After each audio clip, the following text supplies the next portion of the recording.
என்னடா திருவிழா நடந்துட்டு இருக்கு, எல்லாம் வந்துட்டாங்க. மைக் செட் கட்ட சொன்னா, ஒரு பாட்டு போட சொன்னா எதுவுமே இல்ல. கட்ட சொல்லிட்டேன் எப்பயே, எல்லாம் ரெடி பண்ண சொல்லிட்டேன். எங்க கட்டிட்டு இருக்காங்க? வாங்கண்ணா போய் பாத்துக்கலாம். வாங்கண்ணா. என்னடா மைக் செட் தம்பி, என்ன பண்றீங்க? எல்லா கம்பெனியும் கட்டியாச்சு, இந்த ஒரு கம்பம் மட்டும் தான் பாக்கி. இதுலயே கட்டியாச்சு. நீ கட்டு இது என்ன மைக் செட்? இது என்ன கட்டிட்டு இருக்க? 50 ரூபாய் என்ன ப்ளூடூத் ஸ்பீக்கர் மாதிரி இருக்கு?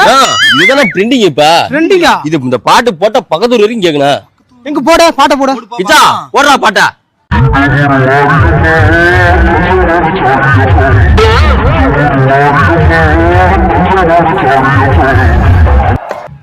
இதுக்குதான் வந்து மைக் செட் பக்கத்தூருக்கு ஏன் போய் பத்திரிக்கை வைக்கிறீங்க, எங்களுக்கு ஏன் கொடுக்கலன்னு சண்டை போட்டீங்களா?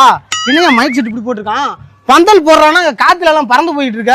களியில கட்டி புடிக்கிட்டு போகுது அங்க இங்கேயும். இப்படி போட்டா எப்படி உள்ளூர்காரனுக்கு எப்படி கொடுக்கறது? குடுக்கலன்னா நான் திருவிழாவே நிறுத்தணும்னு சண்டைக்காரன். எப்படி ரகலை வேணாம் தம்பி, உன வச்சாலே ரகலையா இருக்கும். வேணாம் என்ன பண்றது? ரகலை சகல இப்படி பேசிட்டு இருக்க. நீங்க திருவிழா முடிஞ்ச பிறகு கணக்கு வழக்கு பார்த்து இவனுக்கு காசு கொடுக்காத. இவனுக்கிட்ட இருந்து நீ 10,000 வாங்கி வா.